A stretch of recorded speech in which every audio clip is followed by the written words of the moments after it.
Yes. హరహర మహాదేవ్. ఇదే నాదం cinema theatre. ఇప్పుడు నేను ఎక్కువ మాట్లాడను. ఇది సక్సెస్ షాట్, ఇది తాండవం షాట్ మాత్రం చెప్తా. మనకు సినిమా చూసినంత వరకు మీరు అందరూ ఇది సినిమా అనేది ఇవన్నీ భావన అనేది అన్నీ చెప్పిళ్ళు. బాలేబాబు గారి గురించి ఒక్క విషయం చెప్తాను నేను. బాలేబాబు గారికి నటనలో మన ఇండస్ట్రీలో పోటీ లేదనేది మనందరికీ తెలుసు. కానీ బాలేబాబు గారే నటనలోనే పోటీపడి నటించిండు. అతనే నటించడానికి పోటీపడి నటించింది అఖండవం. ఎందుకంటే అఖండ తాండవంలో నటిస్తే జరగదు, అణువు తను ఫీల్ అవుతే, అణువు భక్తితో మునిగి తేలితే తప్ప ఆ అఖండ క్యారెక్టరు ఒక్కొక్క ఎక్స్ప్రెషన్ కావచ్చు, ఒక్కొక్క నటన చేసిన చలిలో కావచ్చు. చలి ఏంటిది నేను చేసేది నటన.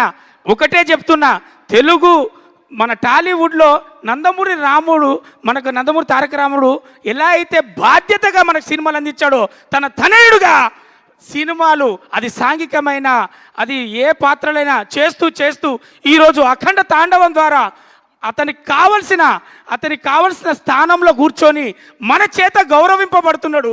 అది నందమూరి తారక రాముడు తనయుడిగా బాలకృష్ణ గారికి ఇది చెందింది, అర్హత కలిగింది, ఈరోజు తెలిసింది. అందుకే మనం ఫీల్ అవుతున్నాం. ఇక ఒకటే చెప్తా, ఇది సక్సెస్ షాట్.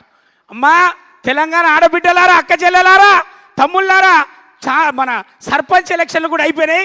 ఇక మీరు కదిలి సినిమా థియేటర్లో పోతే ఈ సినిమాని గెలిపిస్తే మన అందరం కూడా సినిమా కాదమ్మా ఇది మన పిల్లలకు, మన ఆడబిడ్డలకు, మన తల్లిదండ్రులకు అందరితో పాటు చూసే ఒక బాధ్యతతో కూడినటువంటి సినిమా మనకు బాలయ్య బాబు గారు, బోయపాటి గారు, తమన్ గారు ముగ్గురు కలిసి మనల్ని అందరికీ ఏం చెప్పాలో, ఏది చెప్పాలో, ఇప్పుడు కాకపోతే ఇంకెప్పుడు చెప్తాం, ఇది కాకపోతే ఇంకేది చెప్తాం అని ఒక భావనతోటి మనకు అందించినటువంటి చిత్రాన్ని మనమే చూడాలి, మనమే విజయవంతం చేయాలి.